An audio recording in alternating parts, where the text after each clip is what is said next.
Министерството за култура им ја скрои капата на охридските угостители. Буквално сите угостителски објекти кои имаат поставено маси и столици на терасите вдолж Охридската ривиера работат на диво и без одобрение. И тоа не по своја вина.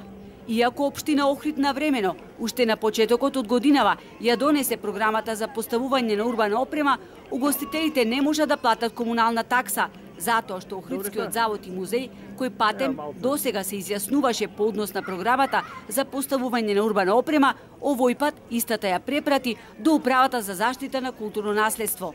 Угостителите вријат, без урбана опрема, Охрид велат не може да функционира. Наместо да работиме во полнек, ние стрептиме да не ни дојде инспекција и да не казни. Зошто? Затоа што намерно или не се одолголекува административната процедура, која може да се заврши брзо, па дури да се направат контроли на терен. То може за 2 дена да се заврши работа. Не треба да чекаме и некој со претник ќе ви направиме казни, ќе добијате ова, ќе добијате она. Наместо да не потикне ние да работаме шо појке да направиме нешто и за градов, ние уште прва кочница. Зашто ние не работаме во подруми, в Керал или негде на планина горе. За еден ден може да ги свртат сите. По однос на програмата за поставување на урбана опрема, општина Охрид веќе 3 месеци чека повратен одговор од Охридскиот завод и музеј.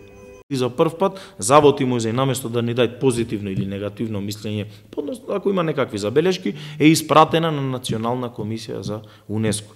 Трет месец Охрид, повторно заради министерката за култура со нејзина лична наредба и сите околу неа би ги рекол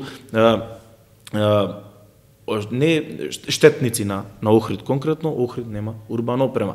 Од Охридскиот завод и музеј велат дека тие изработиле стручно мислење, ама бидејќи се работело за регион под заштита на УНЕСКО, програмата за поставување на урбана опрема била доставена на Управата за заштита на културно наследство. Дискутабилно е зошто прв пат сега се воспоставува ваква практика кога Охрид под закрила на УНЕСКО е 44 години.